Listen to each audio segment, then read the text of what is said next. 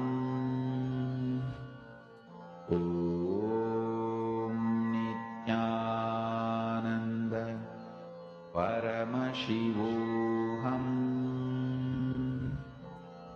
Om Nithyananda Paramashivoham. Om Nithyananda Paramashivoham.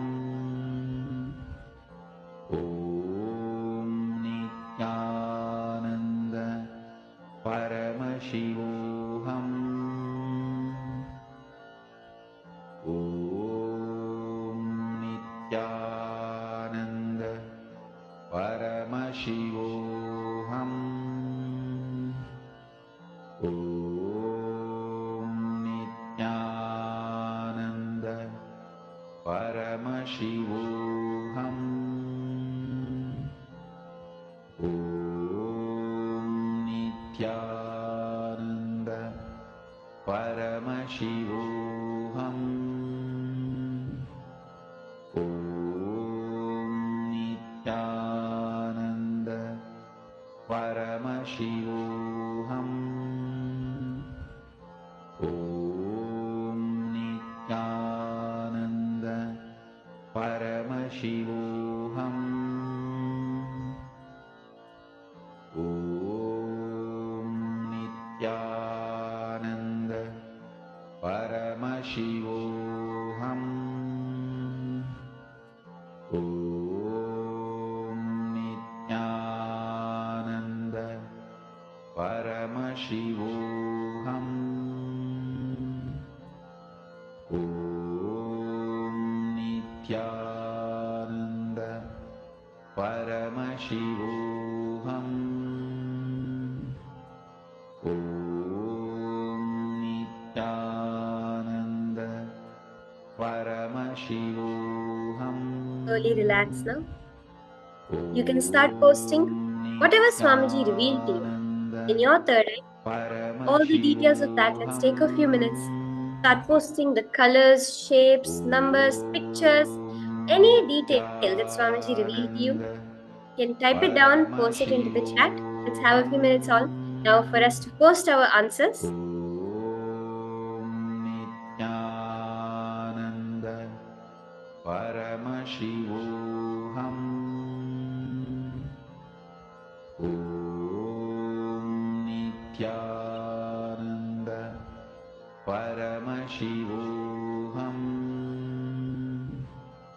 Om Nithyananda Paramashivoham.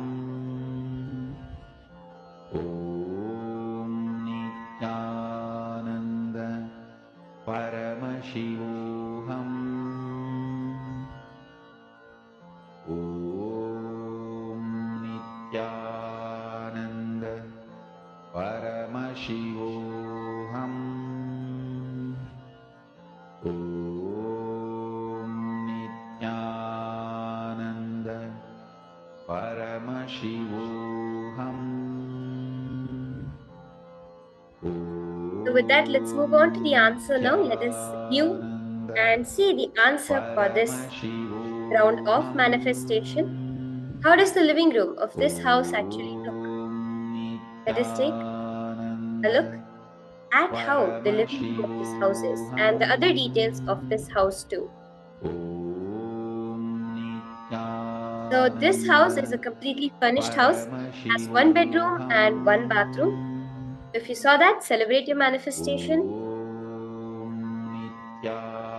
And let's see the living room, a picture of the living room of this house. As you can see here, it is the layout of the living room. It has light brown flooring, wooden flooring with beige color walls, grey sofa with some cushions on it, a table, potted plant, a huge window, 3 photographs on the wall. You can actually see the wall of the other side has a brick structure on it. It has a carpet, a brown carpet, and it has a tiny coffee table in between. This is the layout of this living room of this house. You can verify your answers, what Swamiji revealed to you. Whatever Swamiji revealed to you as the details of the living room of this house. And with that, we'll be leading on into the next session.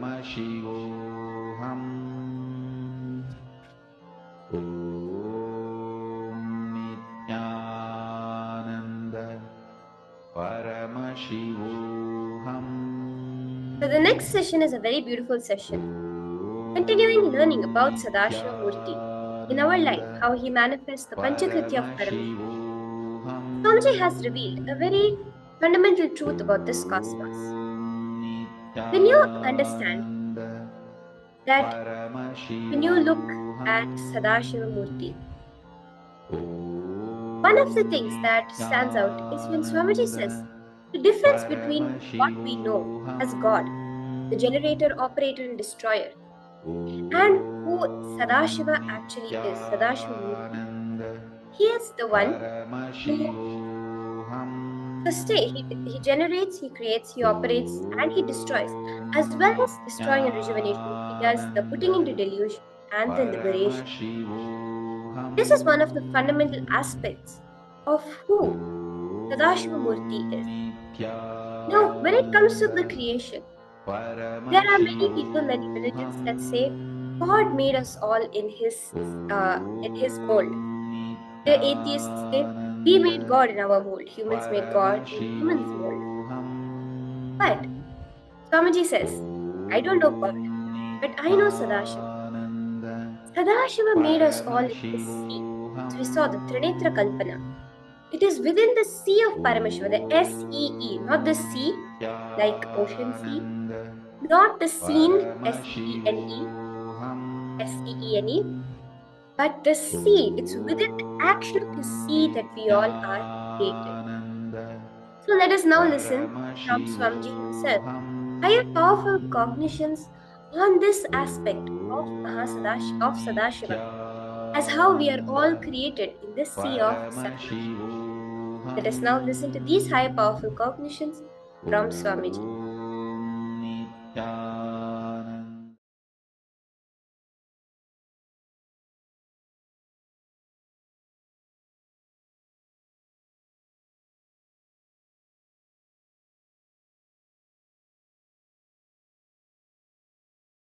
Listen.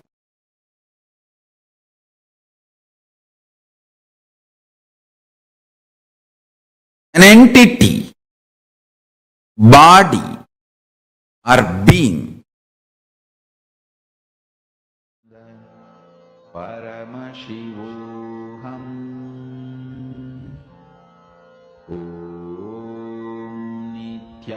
Nithyananda Paramashivoham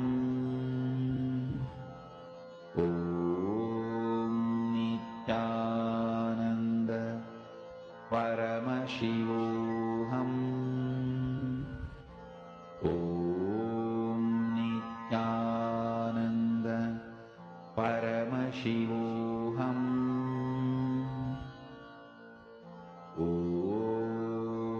Nithyananda.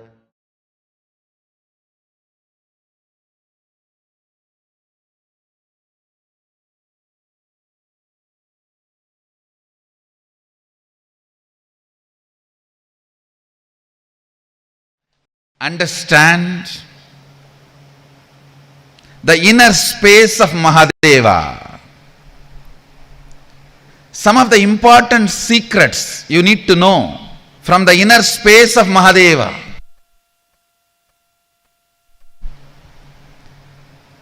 The most sacred secret from the inner space of Mahadeva. Please listen carefully.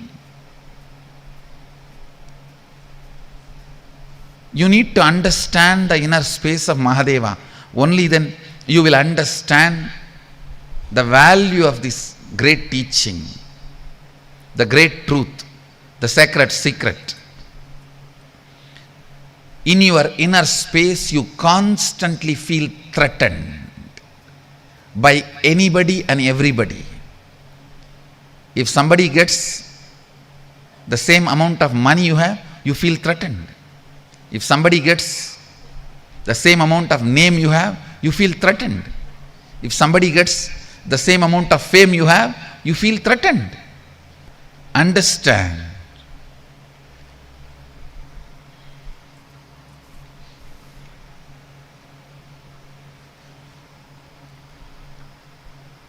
In your inner space, you constantly feel threatened by others. If somebody gets the same power you have, you feel threatened by them. Your inner space feels threatened because you have a cognition, resources are limited. Resources are limited. So if somebody has, you can't have, which is not the reality, which is only a comparative reality, not existential reality. Listen. Which is only a comparative reality, not existential reality.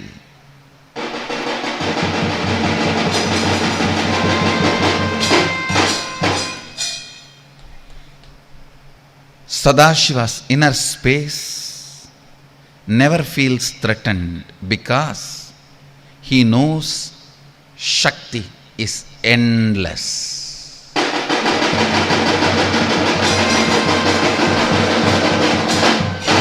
Resources are not limited. Shakti is not limited. The logic, if you have, I can't have, does not apply there.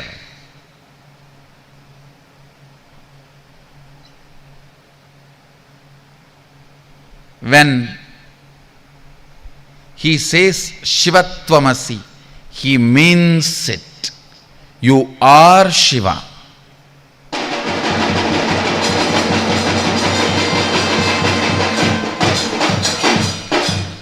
If you listen to his truth and declare Shivoham, I am Shiva, he will not feel threatened. He will not judge you. He will not question you. He will not be asking, how dare you declare you are Shiva? Have you qualified yourself? Have you done all the tapas? Have you purified yourself? No, don't worry. The moment you declare, he is so happy, he has one more being through which he can manifest himself.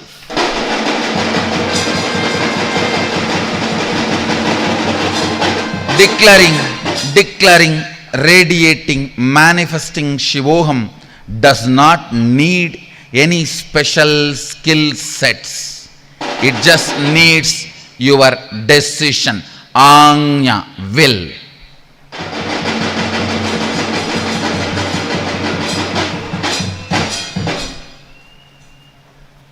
You prepare all the skill sets, develop your personality, purify, and then have a glimpse of the ultimate is path of yogis. Just declare with all your will Shivoham and start manifesting the Shaktis, purity, experiences and expressions of Sadashiva and radiate the ultimate is the path of Shaivites.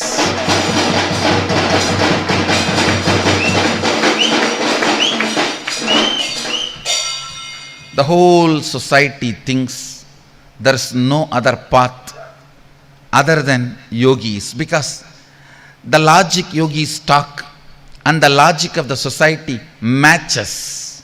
In society, you have to develop the skill set, prepare yourself to get any post. The same logic yogis use. So the yogic logic seems to be very right, apt for the society. That is why the yogic logic is very, very popular. But understand, popularity does not mean it is truth. or that is the only truth.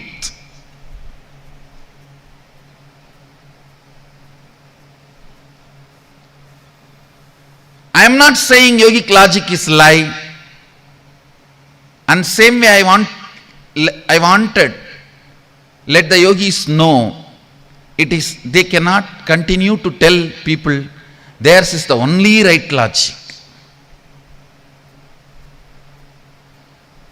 At least not after 1978.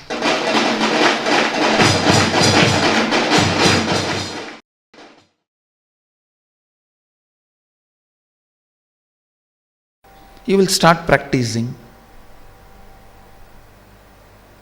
Then you become part of his private life, where he appears whenever you want, he gives whatever you want, he even appears when you ask for, even to others, and whatever you recommend, he gives, he shares. But still, you are only a matured being, not ripe. The next level is becoming part of his secret life, understanding the secret out of which he is functioning. The whole methodology, the sukshma out of which he is functioning.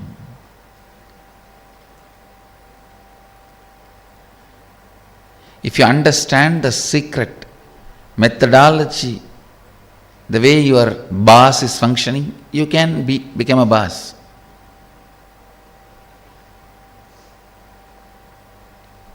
With boss, the problem is only one can be boss.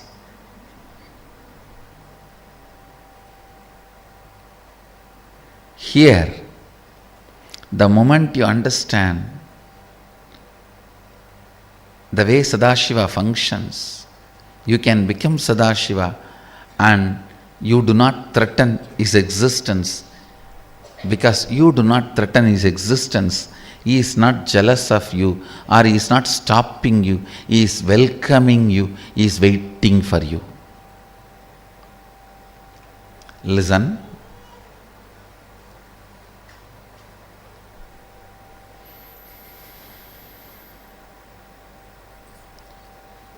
Human beings need to remember only one thing.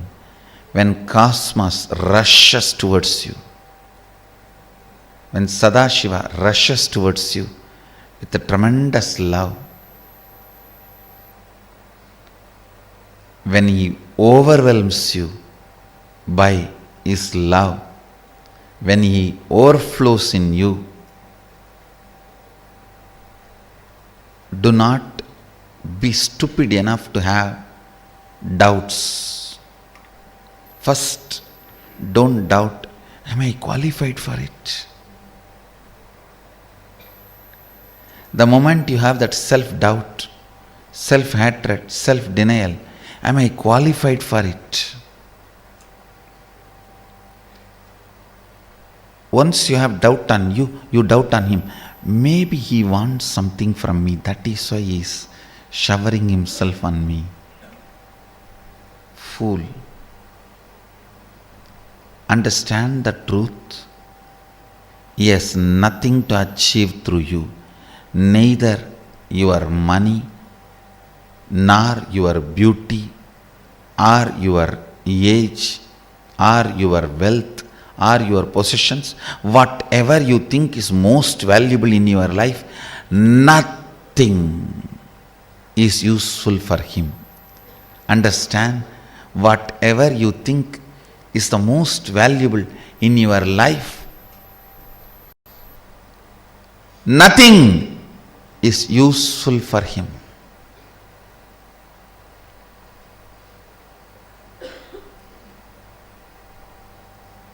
Nothing is useful for him.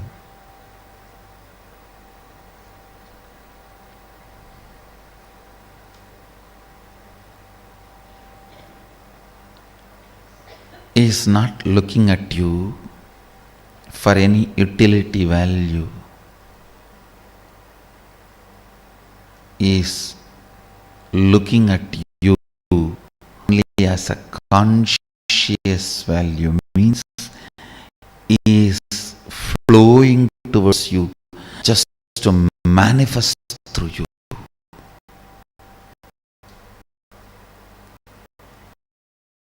Is rushing towards you just to manifest through you. Understand.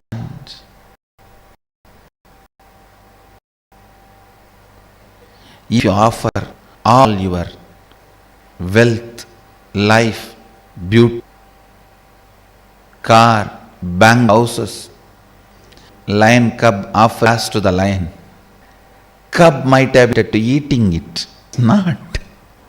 Lion enjoys, you nor eats. He may act as if he is eating it just to please you.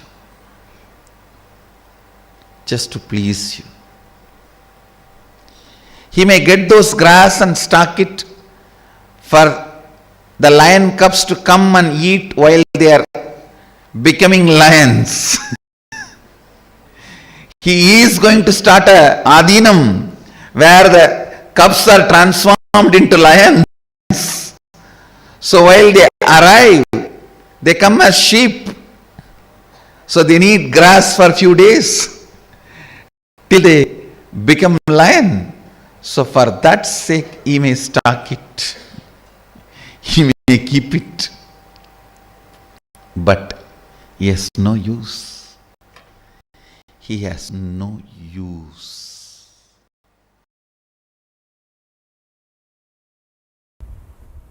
Let me give you the precise solution.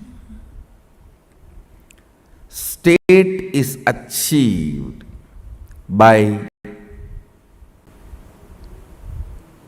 unclutching, completion,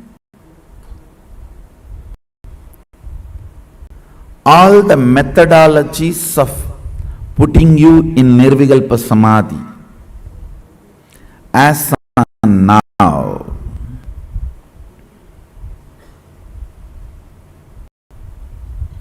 Understand, I don't see any of my disciples, at least my power, without touching the Nirvikalpa Samadhi. And I also make sure you don't manifest powers before you touch the Nirvikalpa Samadhi. If you start manifesting before you touch Nirvikalpa Samadhi, it will be Siddhi, not Shakti.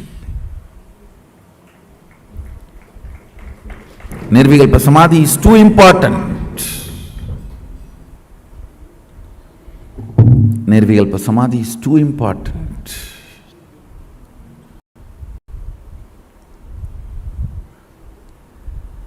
State is achieved by unclutching, completion. Of course, ultimately by initiation. The Shaktipada puts you into the state of Nirvikalpa Samadhi, state of Sadashivatva, oneness with. The space is created by more and more completion with others. When I say completion with others, whatever you perceive or cognize as others, making them part of your oneness is completion with others. Understand, whatever you cognize as others, persons, river,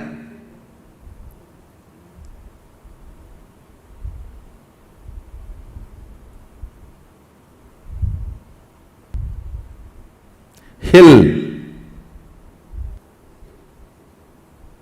whatever you may cognize as others, them as part of you, getting them as part of you, making them feel as you, recovering your oneness with them is completion with others. Understand? I am defining completion with others. Anything, anybody you cognize as others, bringing the original cognition back that they are one with you, waking up to the oneness with them or at or it, realizing the oneness again is completion with others. Completion with others is not apologizing to others, understanding others. Others are as complicated as you. Understanding others are as complicated as you brings completion with others. You are not a bad person, you are a complicated person. All your dimensions are very strong. What others consider as good part of you, what others consider as bad part of you, all are very strong.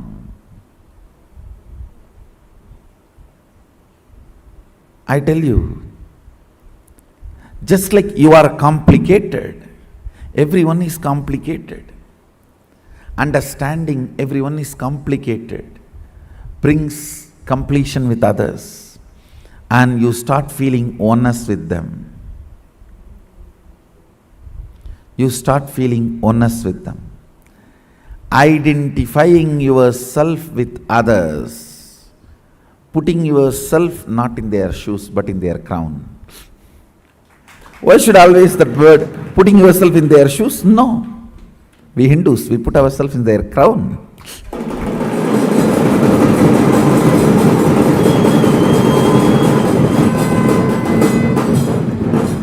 Understanding the complications and realizing the oneness is completion with others. Taking responsibility and enriching.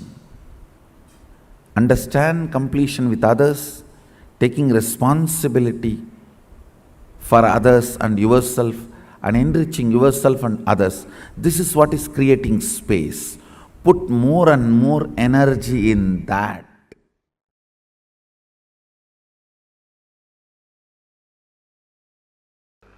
When I was seeing Arunagiri Yogeshwara every day and listening from him,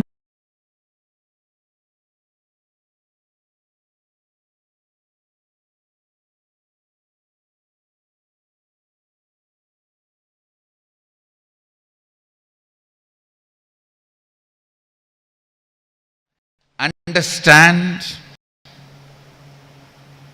the inner space of Mahadeva. Some of the important secrets you need to know from the inner space of Mahadeva.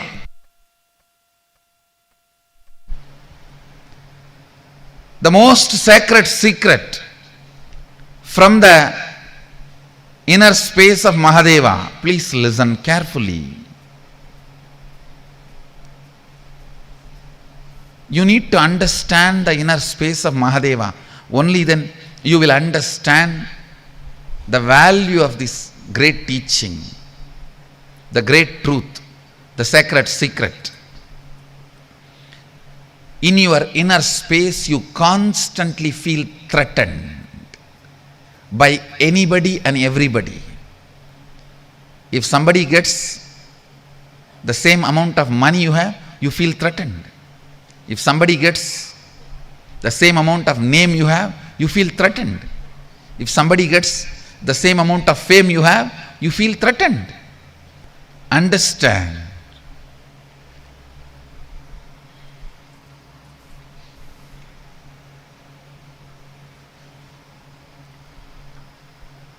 In your inner space, you constantly feel threatened by others. If somebody gets the same power you have, you feel threatened by them. Your inner space feels threatened because you have a cognition, resources are limited. Resources are limited. So if somebody has, you can't have, which is not the reality, which is only a comparative reality, not existential reality. Listen, which is only a comparative reality, not existential reality.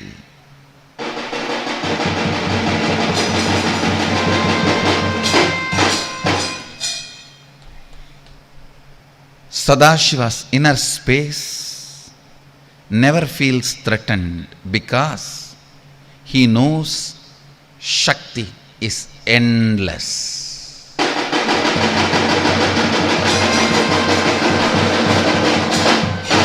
Resources are not limited.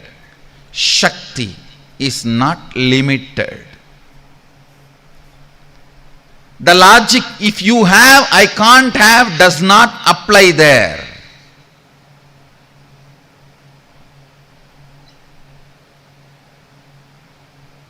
When he says Shivatvamasi, he means it. You are Shiva.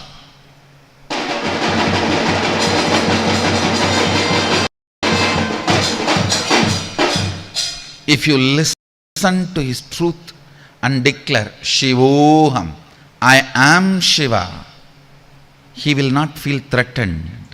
He will not judge you. He will not question you. He will not be asking, how dare you declare you are Shiva? Have you qualified yourself? Have you done all the tapas? Have you purified yourself? No, don't worry. The moment you declare, he is so happy, he has one more being through which he can manifest himself.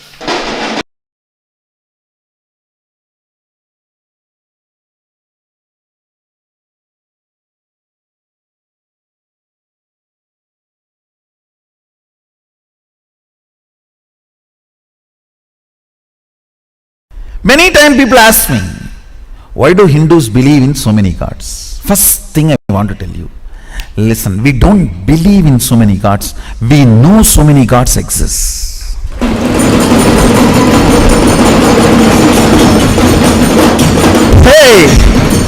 Hey, it is a relationship.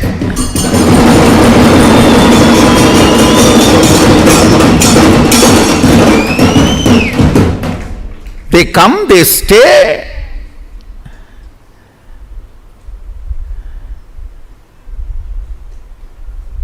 It's a relationship.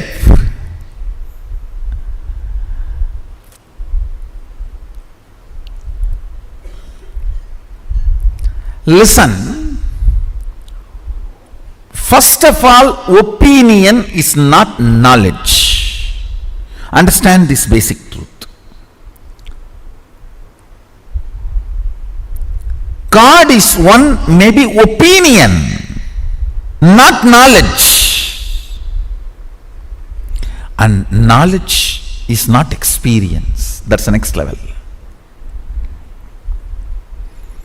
Even if you have knowledge, God is oneness, not one. It is not experience. But experience-based understanding is the ultimate. But even if you want to believe something till you experience, believe only experience-based shastras, understandings and realizations. Listen carefully. If you follow any shastra, understanding, even before you realize the ultimate, the very following you will start manifesting extraordinary things.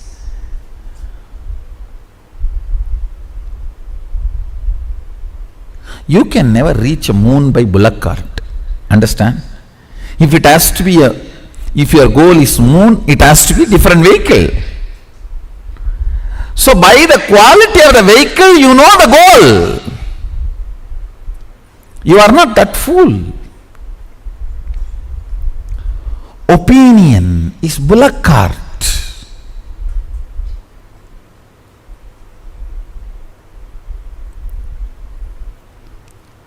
God is one, is opinion, not experience. Why do you think the opinion always creates violence? Because the person who carries the opinion feels his identity in stake. If that opinion is shaken, if the opinion is replaced, he will be replaced.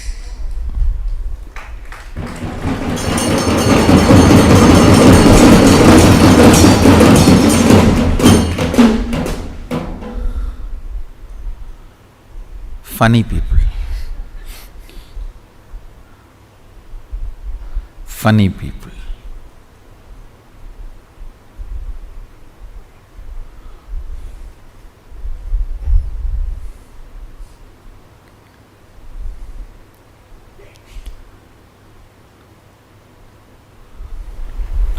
All the weapons opinionated people get is danger to planet Earth.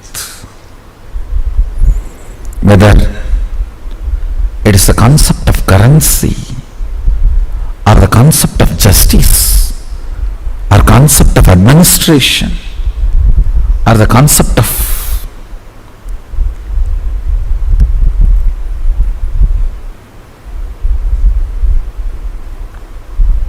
human resource.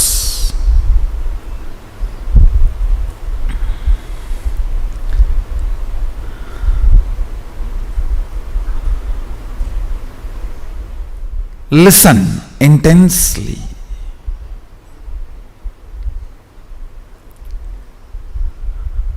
Large number of gods, pantheon of gods is not our belief system, it is our realization system.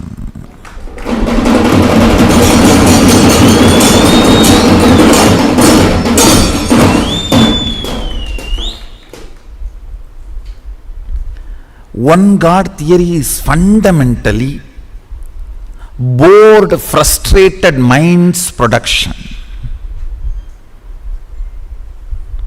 A mind which is bored, frustrated, tired, does not want to function, does not want to be alive and healthy, locks its possibilities with the idea of one, does not want to look beyond. Listen carefully. God is oneness. But I am not going to show the finger. If I show the finger like this, you will understand oneness. No, oneness.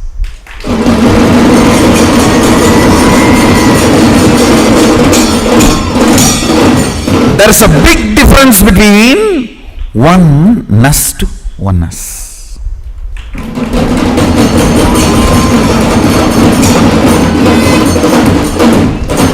It is oneness which is a foundation, fundamental, on which everything is established. Not oneness. Oneness.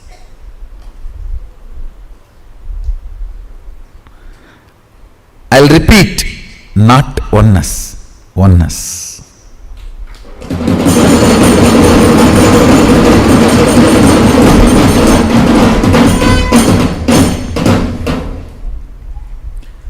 Understand, it's not that we believe in so many gods, we know so many gods exist.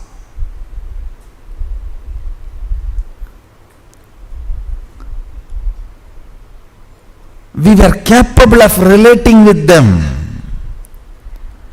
It's a relationship. each one of you can manifest the infinity and coexist beautifully. Listen.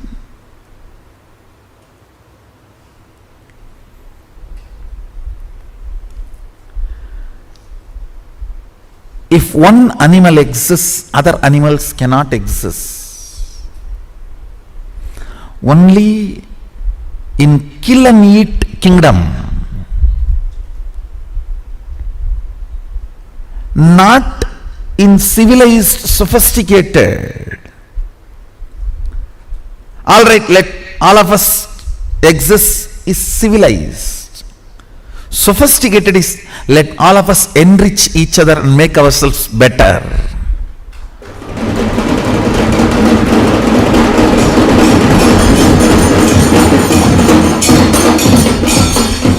If you exist, I cannot exist. If I exist, you cannot exist is animalistic. Okay, let all of us exist. Mutualistic.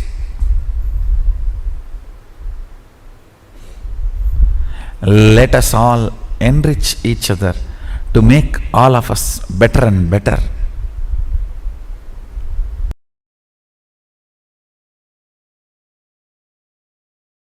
When the concept of zero itself was revealed, the consciousness of the Rishi was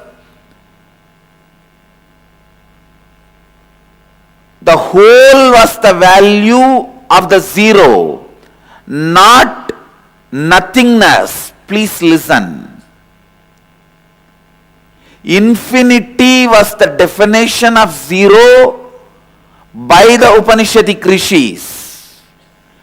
But the logic mind which received these understandings was not able to comprehend. So they made that as nothingness. Shunya means sa anya. There is nothing other than. This exists is shunya.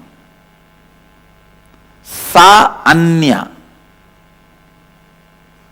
Nothing other than this exists means anything you call it as anya, inclusive of that is shunya. Listen.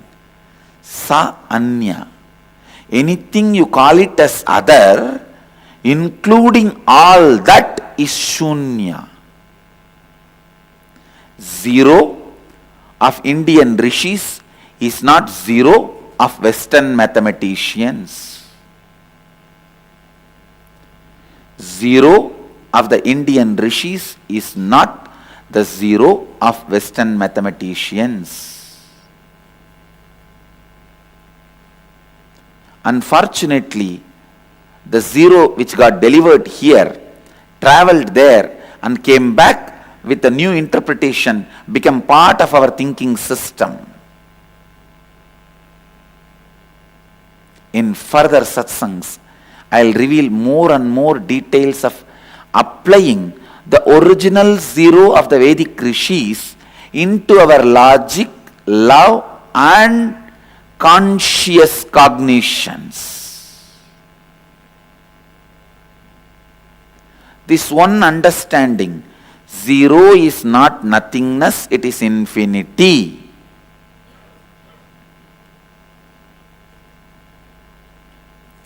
Zero is not nothingness, it is infinity.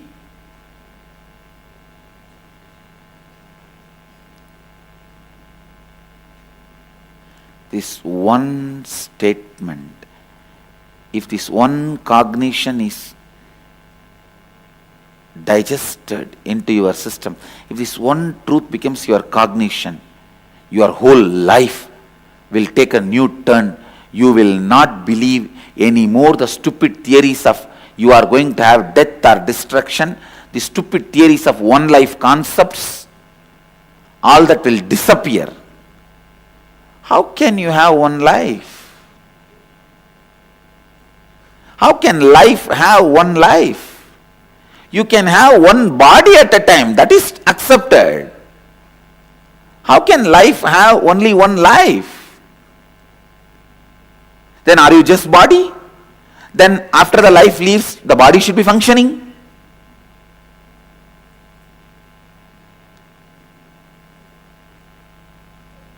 Then if suddenly body is not functioning, then something is leaving. What leaves? How can that have only one body? If that is only one body, then it should not be leaving it.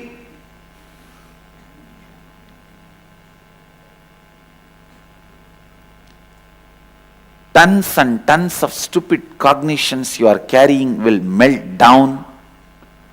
Tons and tons of stupid beliefs you are carrying will melt down with this one sacred truth. Zero is not nothingness. Zero is infinity.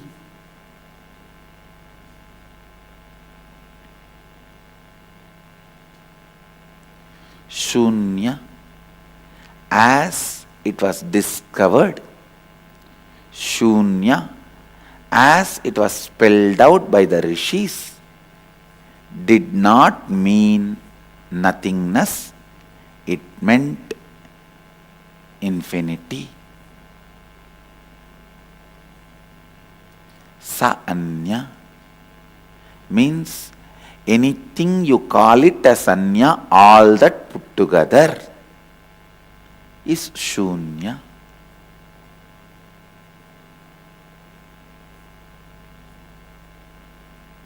Na anya, nothing other than, is different. Sa anya, anything you think or understand or feel as anya is all put together.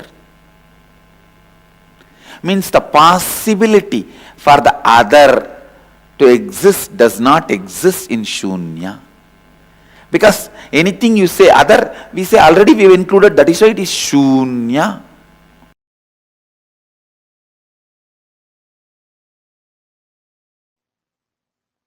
Listen intensely.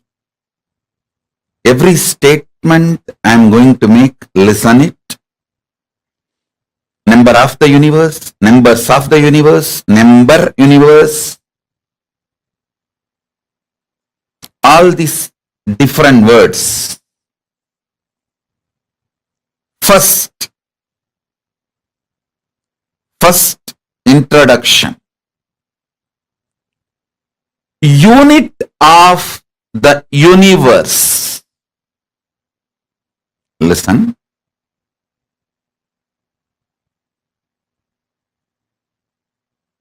If you are able to see me, hear me, wave your hands. I am introducing unit of the universe.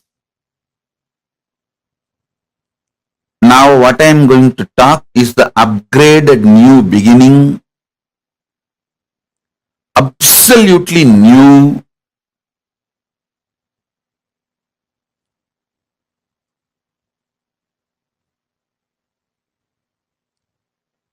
unit of the universe is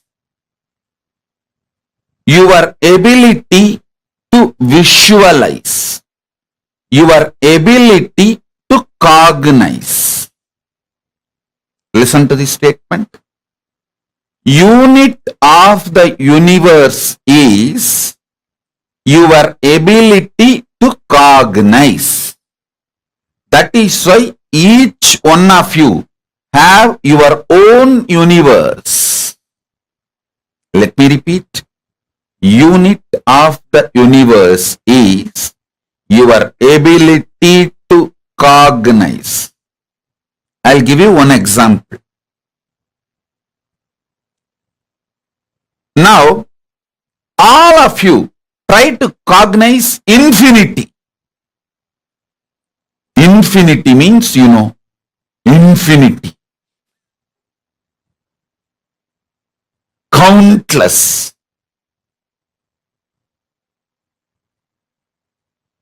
How many of you can cognize infinity? Countless. Raise your hand. If you can cognize infinity, countless.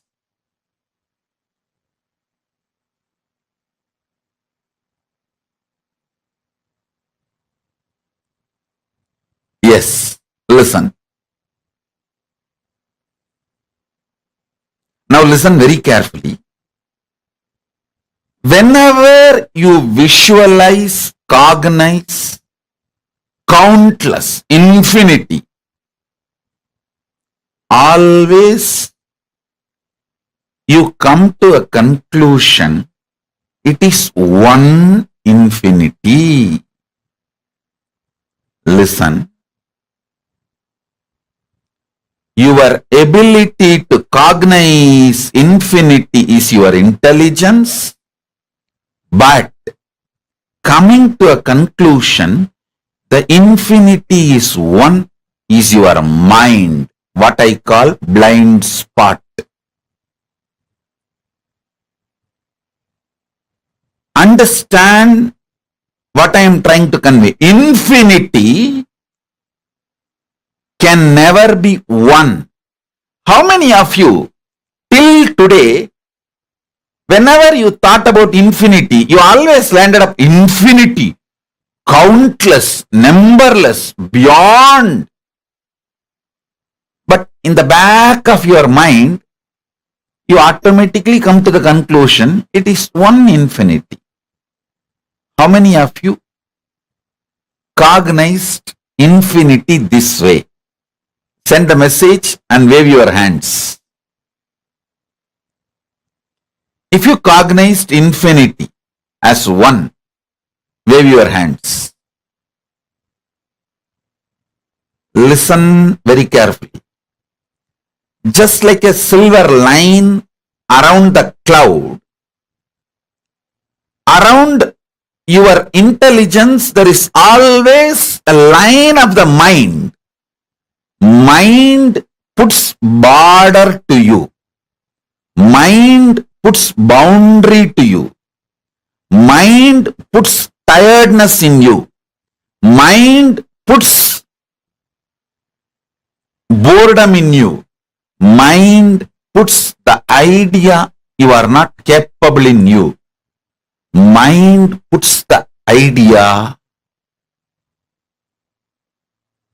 infinity is one, so that it can play with you, control you. Listen, infinity, your ability to think about infinity is your intelligence, your visualization capacity, your bindu kala, ability to cognize. But thinking your mind, your infinity is one, is your blind spot. Infinity, when you think as one, that is like a silver lining on the cloud, means your ability to cognize is restricted by your mind. Your ability to cognize infinity is one unit of your universe.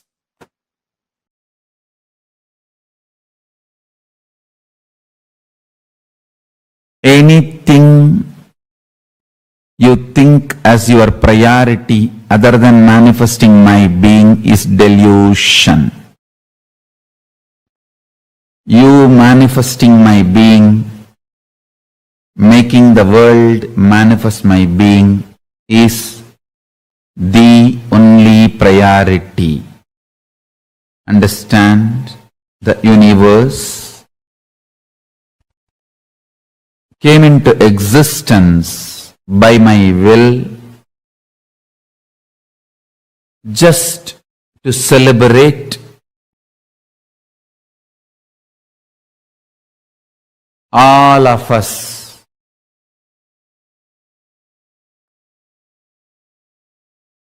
The togetherness, which is the depth of oneness. Oneness which is not falling into any delusion, even if that oneness becomes multi-level universes, beings, existence. Oneness never gets broken. Oneness never becomes multiple reality. Oneness never gets deluded. Undiluted, undiluted, absolute oneness remains as oneness, even though the multiple universes are appearing. Multiple human beings, multiple levels and layers of different beings, multiple time zones, everything does not delude oneness. I manifested myself as multi-level, multi-dimensions of the universe, and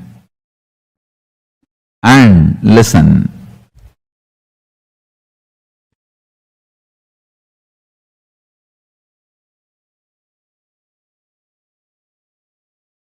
I manifested myself as many for all of us to enjoy everything together. Togetherness is not anti-oneness, it is intense oneness. Intense oneness is togetherness. In microscopic level,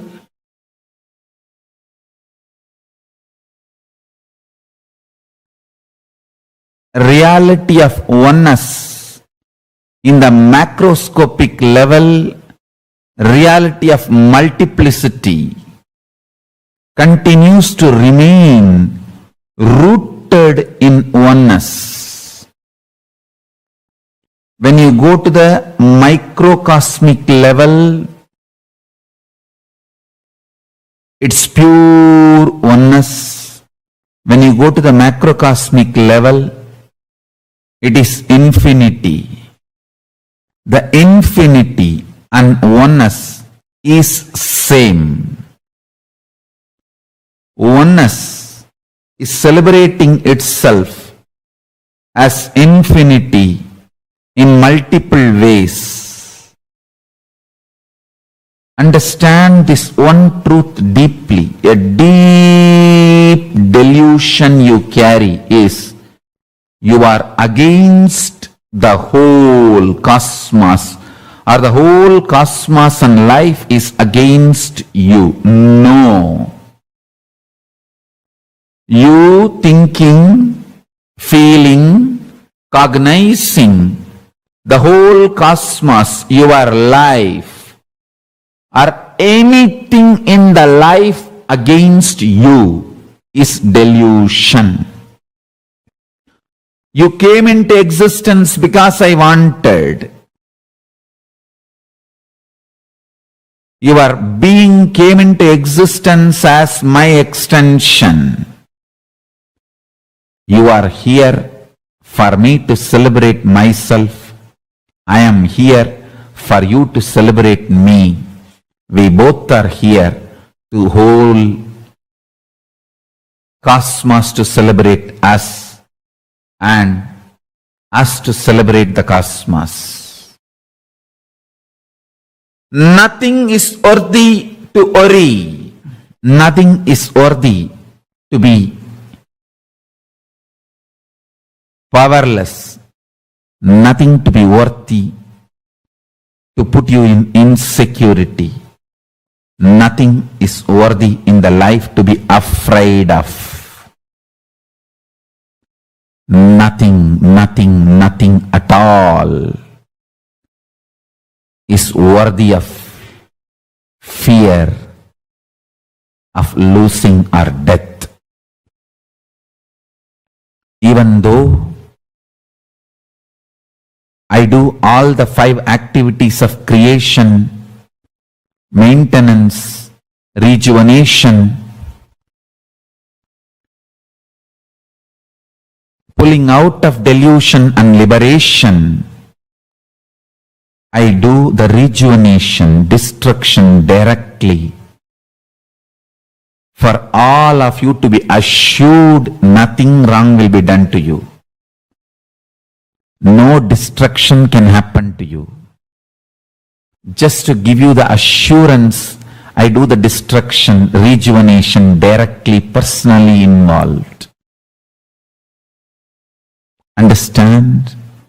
There is no such thing as destruction. It's all just transformation in the life. Nothing to be frightened about, nothing to be worried about, nothing to be powerless about, everything to be celebrated. All powerlessness is delusion, all fear is stupidity, all worry is nonsense. All powerlessness is delusion. Delusion is neither cute nor justified. Deal delusion with ferociousness. Deal delusion with absolute ferociousness.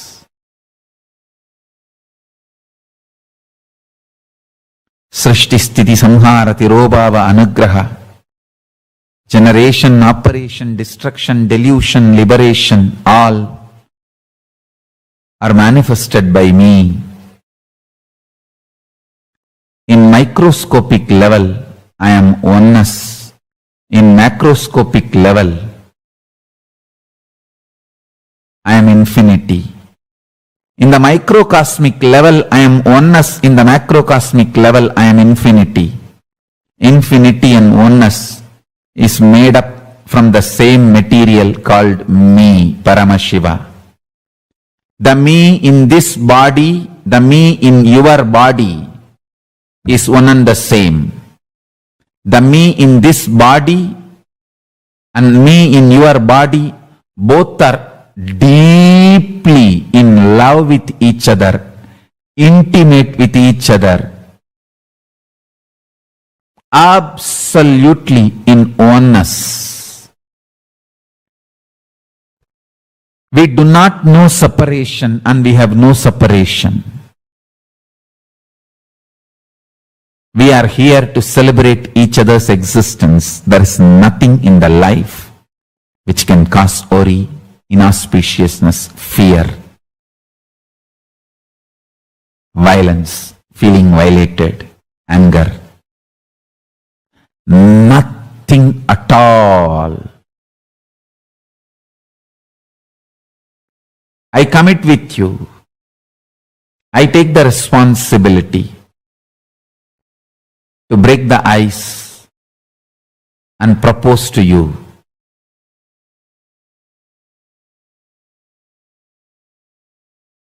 Let's celebrate our life together.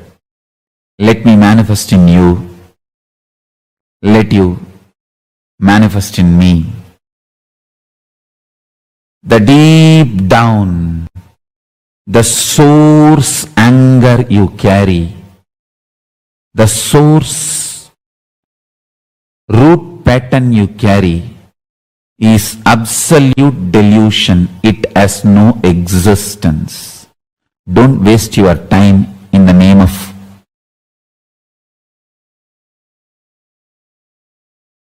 root pattern, delusion.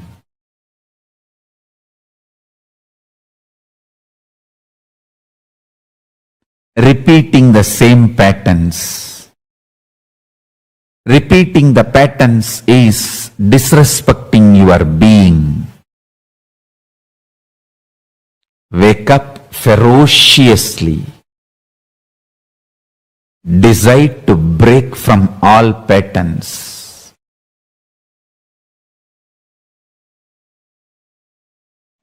Understanding infinity means, yes, infinity, infinity, infinity. It is just multiple possibilities of the multiple level existence and what not.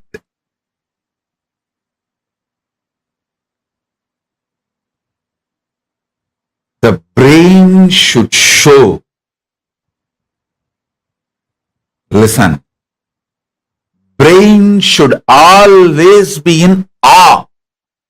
That is what I call my version of infinity. Paramashiva's version of infinity means always your brain should be in awe.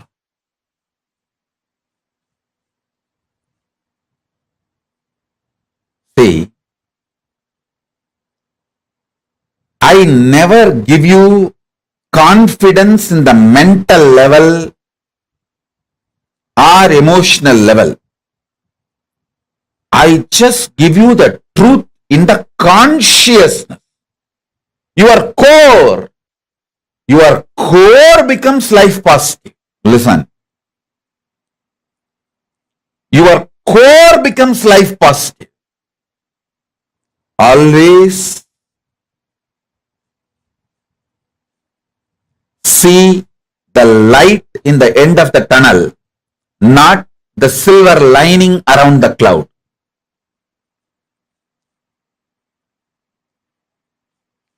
Even if you are in the tunnel, see the light in the end. Otherwise, even if you are in the cloud nine, you will see the lining, silver lining around the cloud.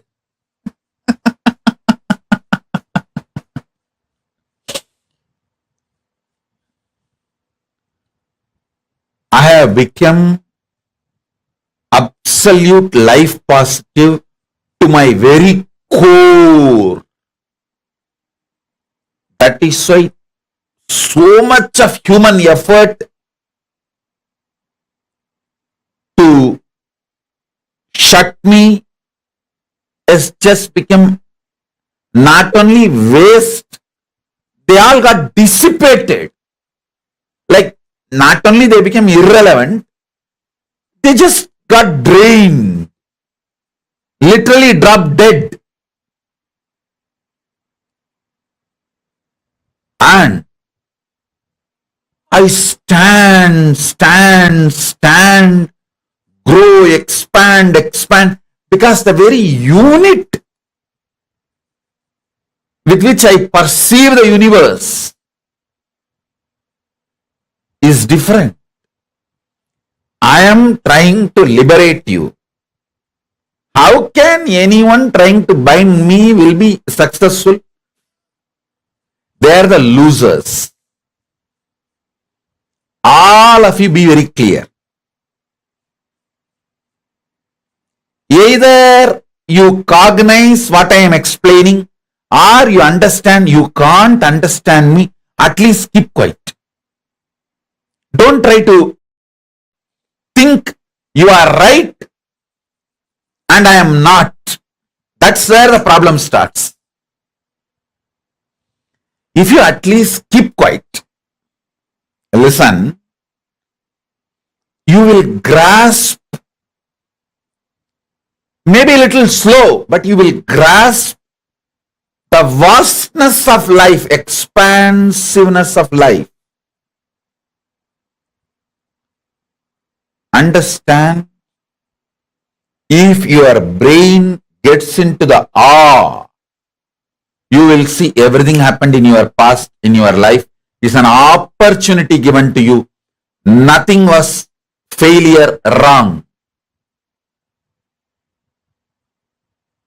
Sometimes I laugh at people when they try to think, oh, I was in the Adi University and 2-3 years or some whatever time they spent, they feel, oh, it got wasted. I laugh at them. Even my prison time, I don't feel it's wasted. Your Adinavasi time, you feel wasted?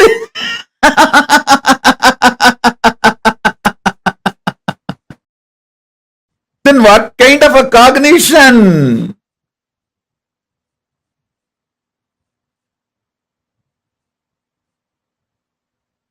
I have seen sometimes people telling that.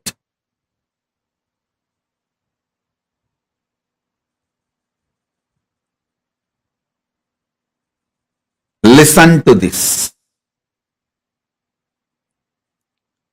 If your core starts cognizing infinity, your brain will be always in awe. Every time I go to Samadhi and come out, I am in awe about life.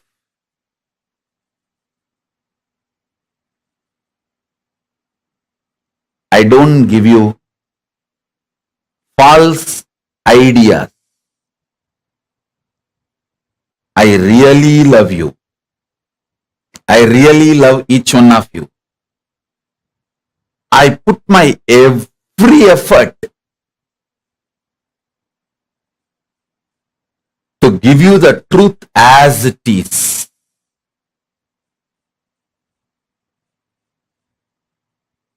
Understand?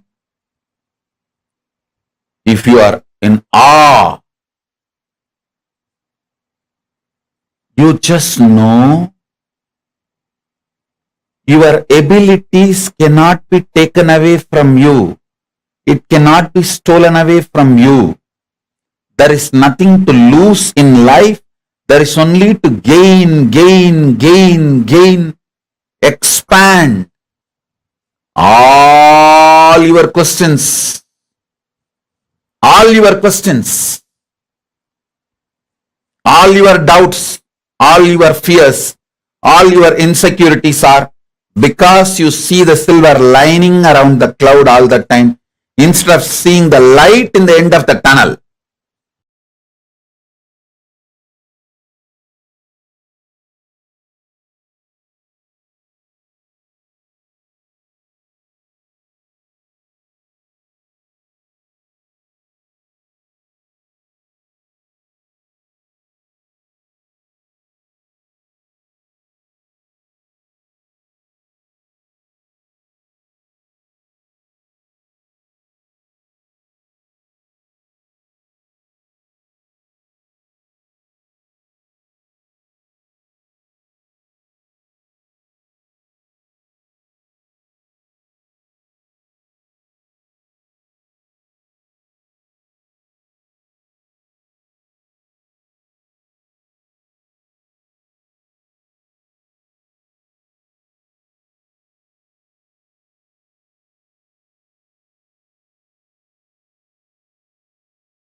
Yes.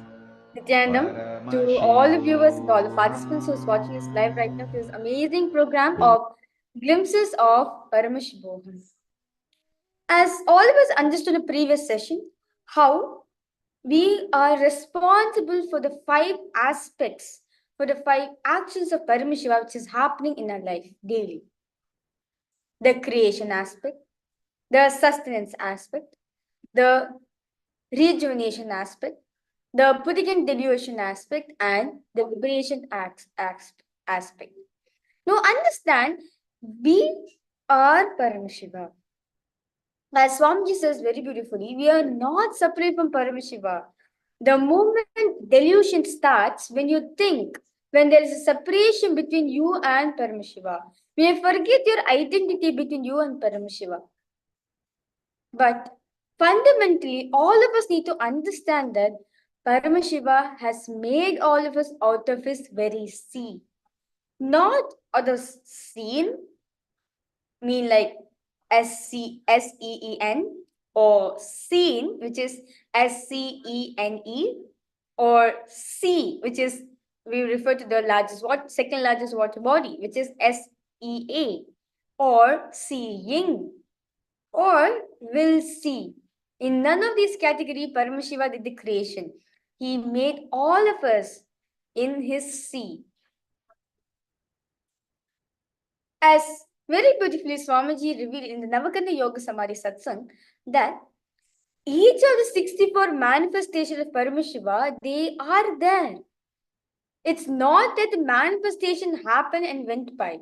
It's not that Veerabhadramurti came and went off. No. It's not that Shardula Haramurti manifested and then he disappeared. No. It's not that Bhagwan Sadashiva Murti, he appeared and he disappeared. No. They are still now are manifesting in each and every single one of our life. That is what Swamiji means by Sadashiva. Paramashiva has made all of us out of his very sea. It is oneness which is a foundation, fundamental on which everything is established. If we exist, that means I identity. If I exist, you cannot exist, is animalistic. Okay, let all of us exist together is mutualistic. Let us all enrich each other to make all of us better and better is spiritualistic. As Swamiji says very beautifully, the meaning of Ekoham Bahushyamaha, meaning let me celebrate me by becoming many. Let me celebrate my existence through many of the people. Let me enrich each and every one of the beings, my friends and families who am I relating to, enriching them. That is the spiritualistic way of living. Now understand one thing. Oneness is the fundamental core thing which made all of us which Paramashiva made all of us out of his sea. As all of us learned in the previous session, very beautifully, Paramashiva created all of us out of his third eye, which means the third eye represents the present moment, which is his sea. Even now also, all the beings who are being born in the planet Earth, all of them also being created by Paramashiva's sea. So now, let us understand this one fundamental truth which Swamiji is telling all of us. A deep delusion you carry is you are against the whole cosmos, or the whole cosmos and life is against you. You think, feeling, cognizing the whole cosmos, your life, or anything in the life against you is delusion. If all the participants, all the viewers who's watching us, if you have any doubts, any question you have, please feel free to post in the YouTube comment section and I'll be clarifying your doubts.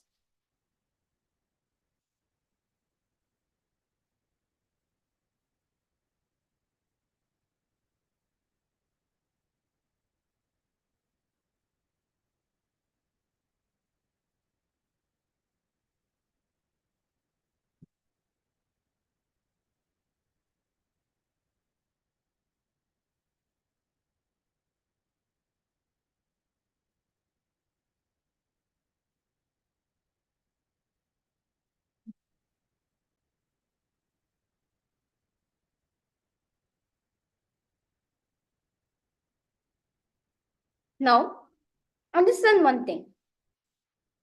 Swamiji says very beautifully that delusion is what? As long as you realize that you are in delusion, you are in delusion. Meaning that period of time which unconsciously, which made you think you are still in delusion, that is the delusion period. That amount of time you feel cosmos is against you. You start creating a separation between you and the cosmos. That is the moment of time where we feel life around us is separate. Anything in the life is against you. Everything and anyone who's manifesting your life are always that judge you. All these feelings starts arising in you because the fundamental truth is that you feel you are separate from the source. But you need to understand very beautifully whether you give up or not, whether you realize it or not, whether you're aware of it or not, whether you consciously or unconsciously believe it or not, Paramashiva is part of us. He is with us and he has made all of us out of his seed. That is the fundamental truth.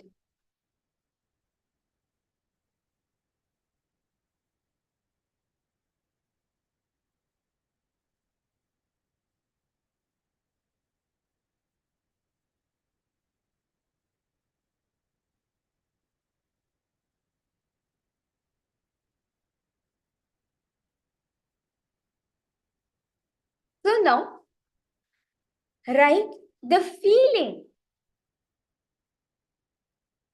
Understand this one truth deeply, and whatever is arising up in your inner space, immediately start typing it down. You can start writing it down. Okay, Nithyananda Paramashivopriya, I welcome you to this Glimpses of Paramashivam program. Thank you for joining us live right now.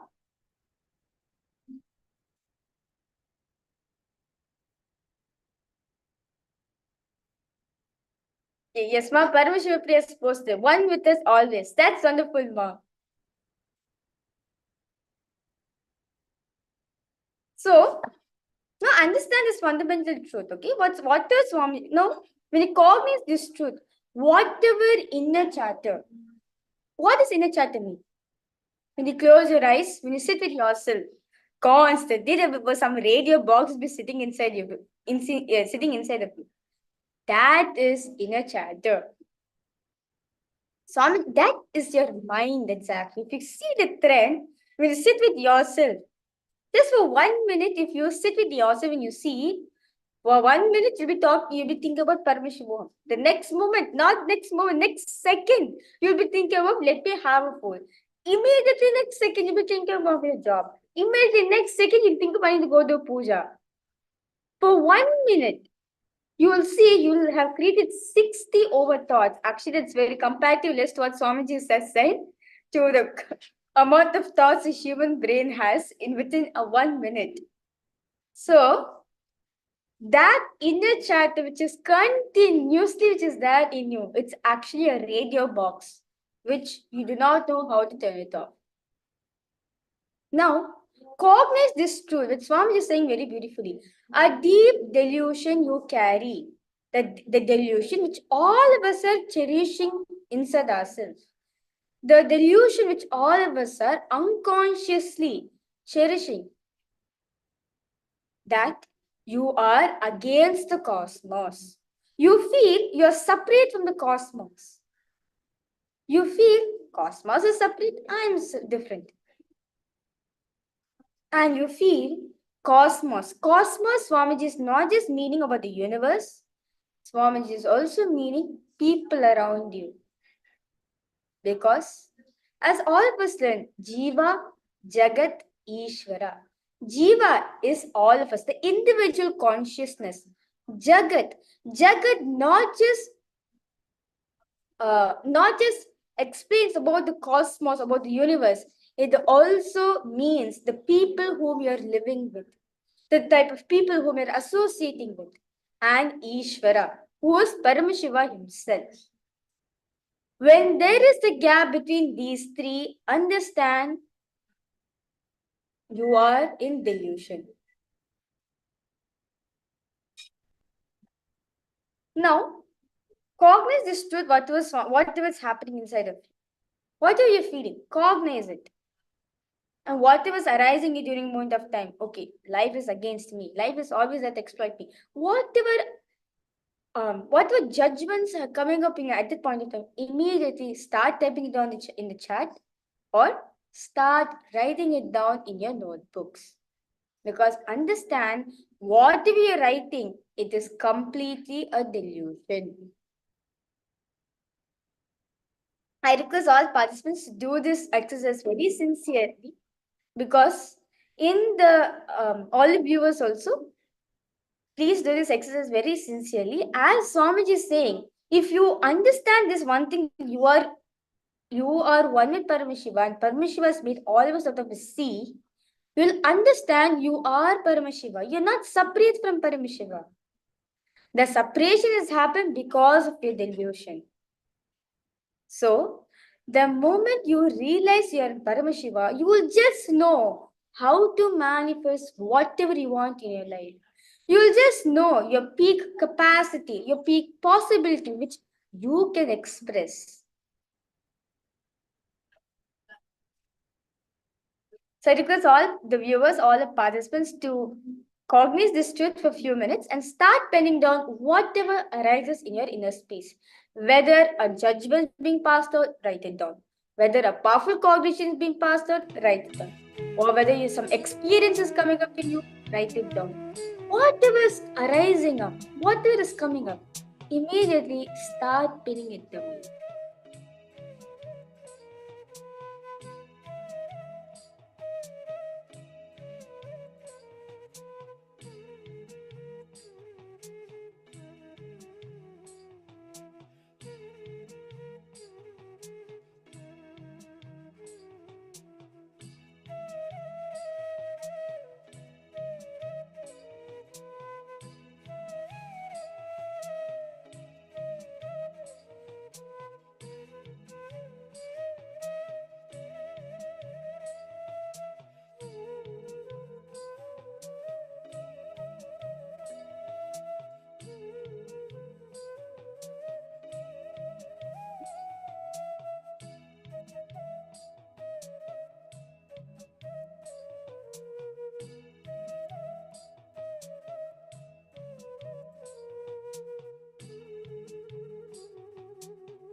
Understand one thing fundamentally.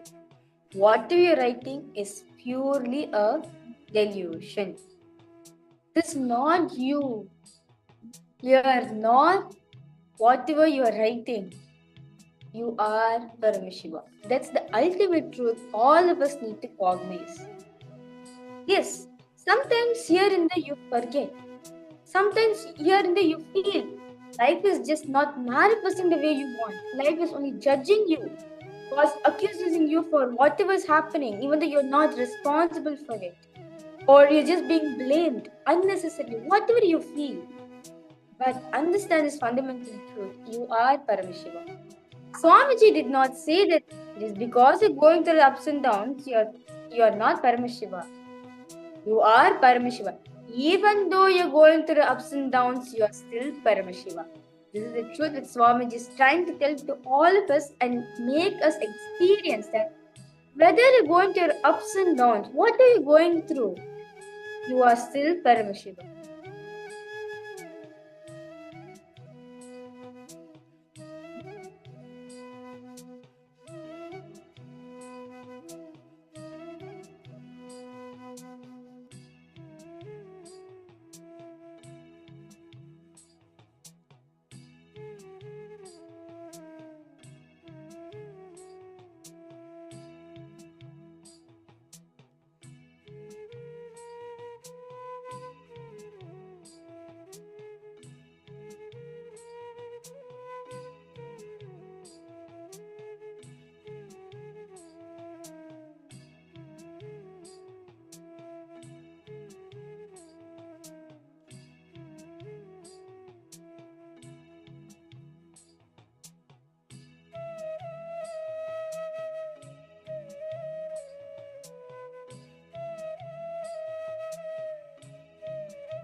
Okay.